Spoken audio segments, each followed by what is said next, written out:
What if I told you that Kyoya's inability to defeat Jinga or Ryuga wasn't even about power levels, star fragments, or even skill? What was the real reason that runs so deep, that reveals a fundamental truth about what separates good bladers from legendary ones? Today, we'll be diving into the philosophical and psychological reasons why Kyoya, despite being one of the strongest bladers in the Metal series, probably even one of the strongest bladers in the entire franchise, was never able to claim victory against two of his greatest rivals. This isn't just about Beyblade, this is about the power of conviction, the danger of tunnel vision, and how our deepest beliefs shape our destiny. Part 1. The Foundation of Champions. To really understand why Kyoya fell short, we need to examine what made Gingka and Ryuga just built different from the rest of the people in the series. Gingka and Ryuga had foundations forged in tragedy, and you could to a degree say born in darkness. Starting off with Gingka, we know he started off like many kids, just blading for the fun of it with his dad. But that innocent joy was shattered when he witnessed his father being brutally attacked right before his eyes. He witnessed his father nearly dying in a cave filled with molten lava. This traumatic event transformed his casual passion into something much deeper. From that moment, his father's words took on a whole new meaning. The blader's spirit is what is most important. Become strong, protect your friends, and protect the weak. This was not just advice anymore. It became a sacred mission born from tragedy. Jinga's conviction to create a world where bladers could clash with burning spirits and become lifelong friends wasn't just an ideal, it was his way of ensuring no child would suffer as the way he did. The fun-loving kid who just enjoyed Beyblade was forced to grow up instantly, channeling his pain into purpose. Ryuga's story, you can argue, is even worse, much darker. We don't even know what happened to his parents. Only God knows what Doji did to them. Raised not by a family, but by the Dragon Clan, Ryuga endured brutal and rigorous training under Doji from childhood. When they went to Koma village to steal the forbidden Bait El Drago, it drained so much of his energy from the initial battle that he had with Ryusei Hagane. That took so much of a toll on his body that for the first part of his teenage years, he literally had to be incubated in a capsule. His youth was defined by pain, manipulation, and a relentless pursuit of power. But here's what's crucial. Ryuga's greatest strength came from overcoming this darkness. When he said, "I have no use for the dark power anymore," he wasn't just rejecting El Drago's influence. He was transcending his entire upbringing. Now, we're going to compare this stark contrast with Kyoya's foundation, which was that of a wealthy city boy. We know he's a wealthy city boy because it speaks about it in the manga. He literally inherited his dad's business, which we're going to speak about later. But he was a spoiled city boy with daddy's money, running a gang called the Face Hunters, stealing kids' bay points. He lived a life of luxury and was never really forced to confront any real hardship until his teenage years. While Gingka and Ryuga were forced to confront hardships from diapers, Kyoya's real challenge only came when he was set in his ways. This isn't at all to diminish Kyoya's strength, but this is just to give understanding into why his convictions were much more shallow than the previous two. The second part is much deeper because I believe this is what caused Gingka and Ryuga to really evolve post-fusion, and it's the evolution gap. We'll start off with Gingka, who was very, very humble in victory. Even after defeating Ryuga after Battle Bladers, and if you read the manga, defeating Ryuga twice, Gingka never adopted that mindset of, "I have a winning streak." Instead, he said things to himself like he put his very life on the line to battle Ryuga. He tried to defeat Ryuga by himself. "I tried to defeat this monster by myself, but it was a bad call. I needed my friends to help me, and if it wasn't for my friends, I would not have been able to defeat him and save him." And let's be real, Kyoya, we never had a chance of defeating Ryuga as we are now. The times when he won and the times where he lost, he always knew that his victory was because of who was behind him. He understood his power came from those who supported him. You notice this pattern. Gingka constantly reassessed his own limitations and grew from them. He constantly understood where his strengths was and where his weaknesses were. And if we're being honest, Ryuga was actually not that different from Jinga when he's willing to concede that maybe something he was pursuing in the past wasn't necessarily the right way to go about it, or the things he was pursuing wasn't necessarily good. His evolution was dramatic. At the end of Metal Fusion, he had a profound realization that Jinga's desire to rescue him was more stronger than his will to destroy the world, and that led him to have a complete transformation. His quotes, "By overcoming the dark power, I was able to become one with El Dragon for the first time." He helped Jinga against the Spiral Force because he understood that there was a greater threat that needed to be taken care of. He faced every opponent with full intention and never overlooked anyone. Obviously, there's an exception to when he, spun the Beyblade with his hand, but they're generic bladers, so they don't count. And now, let's go to Kyoya's stagnation. Stubborn lioness, guys. Kyoya clung to the same philosophy that Doji gave him at Wolf Canyon, which was the philosophy and mentality, the fangs of the heart. Even after multiple defeats, he kept saying, "My goal is to defeat every single legendary blader and then finally settle the score with Jinga.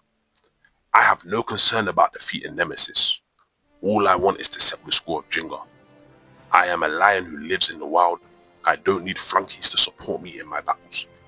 He never questioned whether his independent lion philosophy even made sense, as real lions hunt in packs. And this leads us on to part 3, which is the conviction hierarchy. Here's a brutal truth that in the world of Beyblade, the strength of your conviction is what truly determines your ceiling. This is proof because of what we were able to see in the OG Beyblade. Kai was only able to overcome Brooklyn because of his conviction that friendship and the love of Beyblade is more powerful than just being a genius. Anyway, getting back to the point, both Jinga and Ryuga operated on convictions that transcended personal rivalry.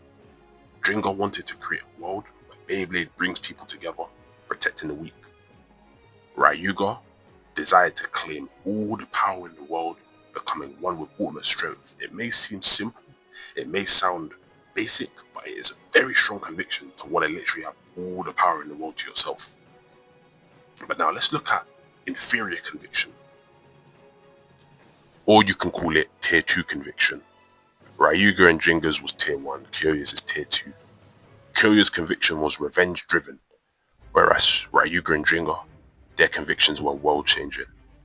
Kyoya's conviction literally was just about defeating Jinga. That's it.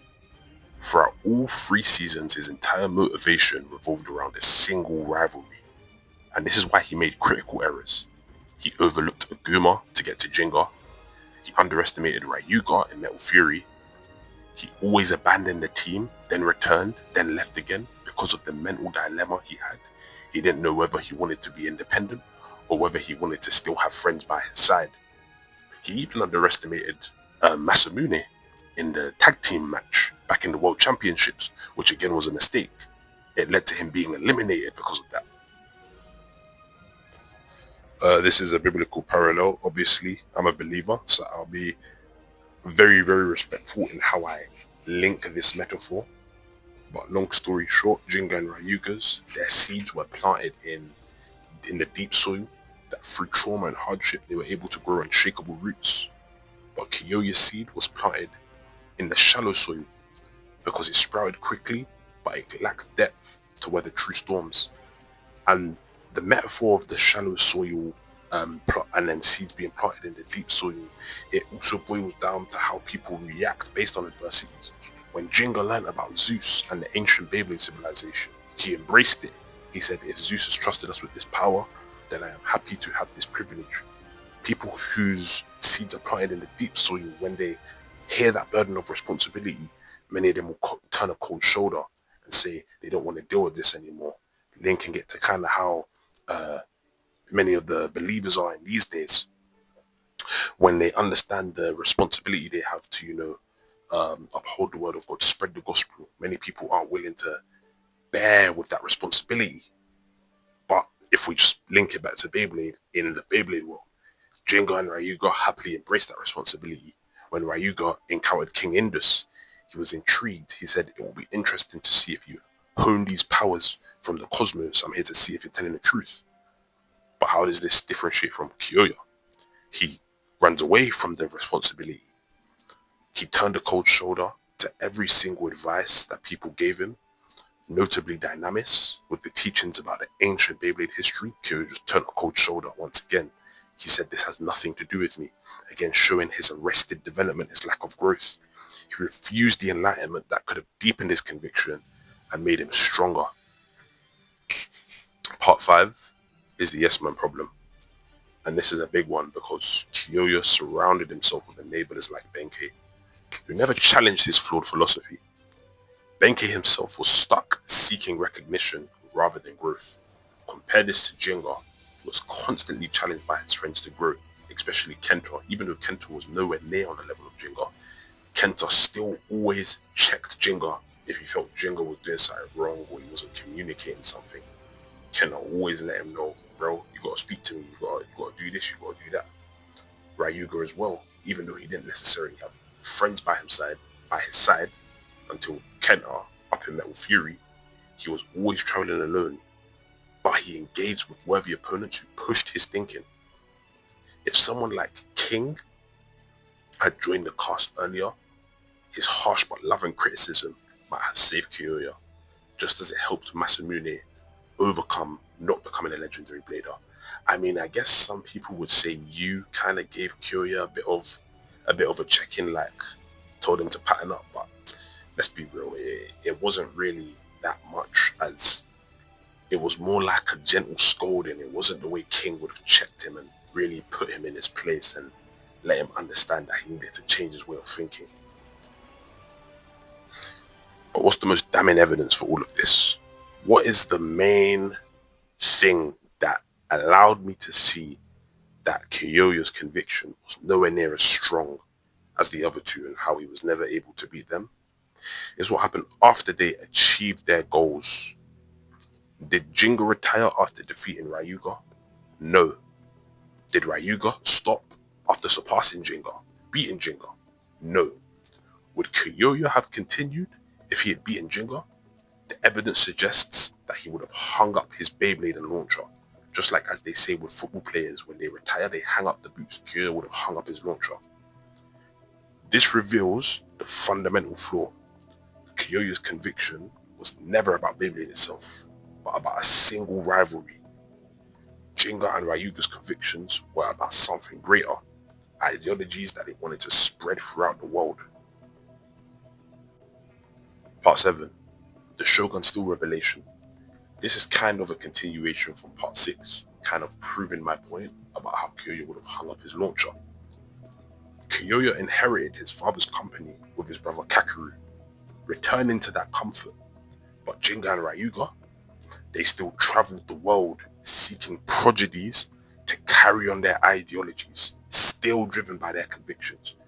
So even in success, Kyoya chose comfort, while his rivals chose purpose. And now, onto the conclusion. It does hurt to say, because as a Kyoya fan, Kyoya is my favourite blader in the entire franchise, across Bakuten Shoot, Metal Fight, Burst, and Beyblade X. Kyoya is my favourite. But this is the price of shining conviction. Kyoya was not robbed of victory at all.